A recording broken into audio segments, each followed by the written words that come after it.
গুরু ব্রহ্মা গুরু বিষ্ণু গুরুদেব মহেশ্বর গুরুদেব পরম ব্রহ্ম তস্মৈ শ্রী গুরবে নমঃ।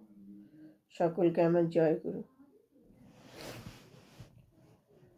আমাদের ঠাকুর বলেন, একজন মাই সন্তানের জীবন পরিমাপন করে দেয়।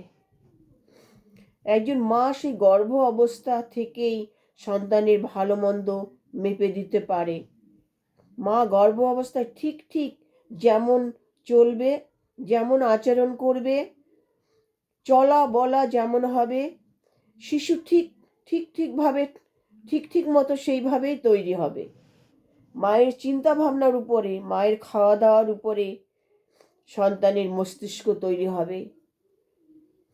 মায়ের সেই ওই অবস্থায় মা যতটা ঠাকুরের প্রতি যতটা ইষ্টকেন্দ্রিক থাকবে, হ্যাঁ, তারপরে ওই সময় তিনি ঠাকুরের প্রতি যতটা আসক্ত হবে, পজিটিভ চিন্তা ভাবনা করবে, হ্যাঁ, সন্তানও ঠিক মতন গর্বে সেইভাবে তৈরি হবে। এটা আমাদের ঠাকুর বলেছেন। মাকে ওই সময় অনেক বুঝে শুনে ভালোভাবে, হ্যাঁ, চলতে হবে, মানুষের সাথে ভালো ব্যবহার করতে হবে, গুরুজনদের প্রতি ভক্তি শ্রদ্ধা থাকতে হবে, ঠাকুরের প্রতি বিশ্বাস থাকতে হবে, হ্যাঁ, পরিবারের সকলের সাথে যাতে সুন্দর একটা পরিবেশের মধ্যে মাকে থাকতে হবে। তবে একটা সুন্দর জীবন, একটা সুন্দর একটা শিশু পৃথিবীতে আসবে।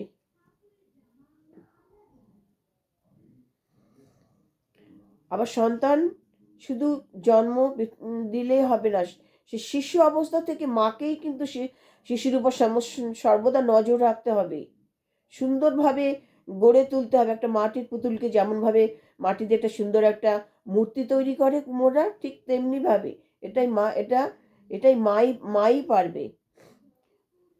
ছোট্ট থেকে সে আধো থেকে কিন্তু মাকেই সব কিছু শেখাতে হবে শিশুকে। তখন থেকেই তাকে কৃষ্টি কালচার শিক্ষা সবভাবে তার সুন্দরভাবে গড়ে তুলতে হবে। সবার প্রতি ব্যবহার, হ্যাঁ, গুরুজনদের প্রতি ব্যবহার, এগুলোকে কিন্তু মাকে শেখাতে হবে। যবে সে সন্তান বড় হয়ে অনেক বড় হবে এবং সে সঠিক পথে চলবে।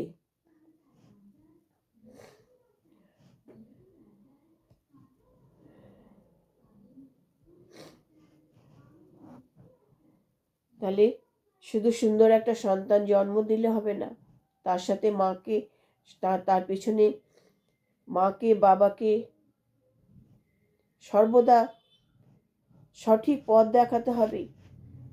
মা বাবা যদি গুরুকেন্দ্রিক হয়, হ্যাঁ, সে শিশুও ঠিক তেমনিভাবে সে ঈশ্বর কেন্দ্রিকভাবেই তৈরি হবে।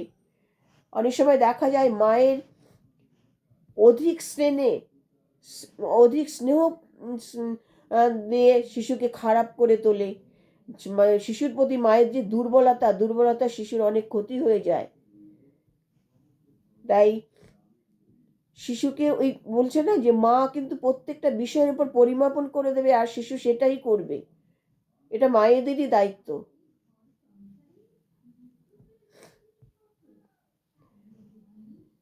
ছোটবেলা থেকে যেমনটি মা তাকে হাতে কলমে শেখাবে, শিশু কিন্তু সেই পথেই অগ্রসর হবে। তাই বাবা মাকে সদা সর্বদা তখন খেয়াল রাখতে হবে, তাদের নিজেদের সম্পর্কটাকেও সুন্দর করে রাখতে হবে। বাবা মা সম্পর্ক সুন্দর হতে হবে, তবে শিশুও ওই একটা সুন্দর পরিবেশ পাবে, আর সেখানেই একটা শিশু সুন্দর হয়ে বড় হয়ে উঠবে, একটা আদর্শ সন্তান তৈরি হবে। আমাদের ঠাকুর বলছেন যে পিতায় শ্রদ্ধা মায়ে টান, সেই ছেলেই হয় সাম্য প্রাণ। মায়ের প্রতি টান যেমনি সন্তান জীবন পায় তেমনি। এটা আমাদের ঠাকুরের বাণী। জয় গুরু। আমার আলোচনা ভালো লাগলে লাইক শেয়ার ও কমেন্ট করবেন।